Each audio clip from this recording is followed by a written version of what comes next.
With a potential deal over the future of its nuclear program still in the air, Iran has begun courting U.S. and international oil companies, perhaps anticipating the impending reduction or elimination of U.S. economic sanctions against Iran, which are, of course, extremely significant economically for that country.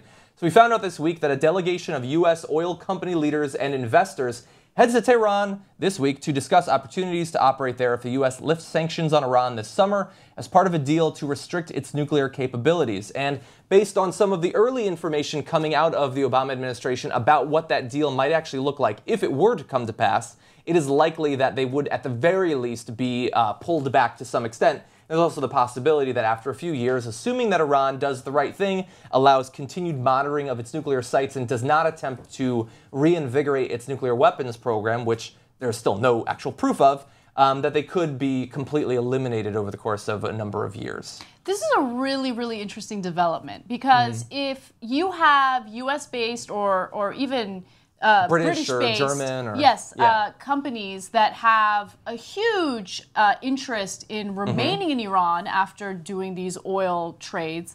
What would happen if Iran decides to renege on any negotiation with the United States and then the U.S. decides, all right, well, we're going to ramp up these sanctions again? All of a sudden, corporations that are making some money off their dealings with Iran would probably play a role in the political spectrum and try to convince them not to. This actually, I guess, on the slightly good side, since I want there to be some deal, because I don't want more countries developing nuclear weapons, and I think that overall, reducing the sanctions and getting our countries to work a little bit more closely together could be good for both countries in the long term, in terms of helping their society to open up, become a little bit more westernized in terms of how it treats women, religious minorities, things like that. I think that it's good. This is actually kind of a good sign then, because we know that the only group that really has much power or influence in American the political sphere is the big economic interests. And if they're already sort of getting excited, salivating at the thought of being able to, at the very least, collaborate with Iranian nuclear companies, then they might put pressure on Democrats and Republicans. Now, you might not actually hear it coming out in speeches from Republicans, but they might be willing to speak out against the deal, but still allow it to go through. Right. If it benefits their donors, and it looks like it probably will. Well, I don't understand. Why doesn't the CIA just overthrow their government and install a puppet? That's crazy. What the like it's not like we haven't done it before, right? We had the Shah, and that was stable for at least a couple decades, right? So I think we should do that again. Yeah. I mean, I guess they have enough military power that they can ward off that sort of influence now. Although, I guarantee there's a document in some CIA folder listing how that might be accomplished were they to need it. So we have a statement from the Deputy Oil Minister of Iran confirming basically these rumors that are going around about this behind-the-scenes dealing.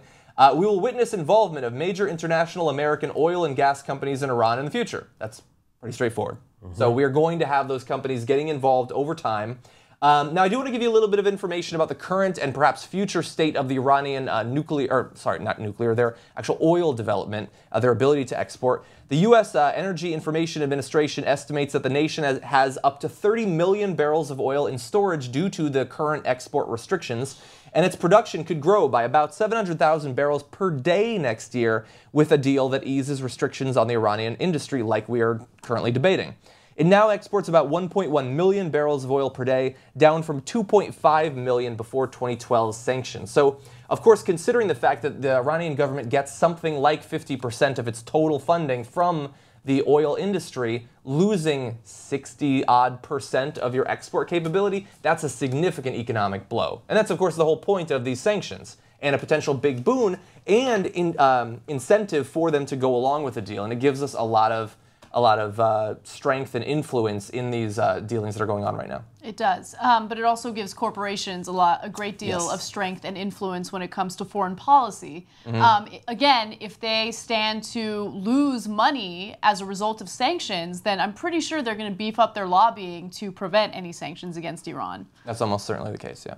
So the whole sanctions thing was, the reason that was given, the public reason, was because we want to slow down Iran's nuclear program, yes, right? Their nuclear weapons program, especially. But it seems like a side effect of this, which I think is the real intention of it, is that they're going to open up their country to American oil companies. But it sounds like that was the whole point of our It wasn't security, wasn't safety. It was to open up some of the biggest oil fields to American companies. Just like, see, we tried it by invading Iraq, right? And then now we're doing it another way. We're trying to sanction them into it.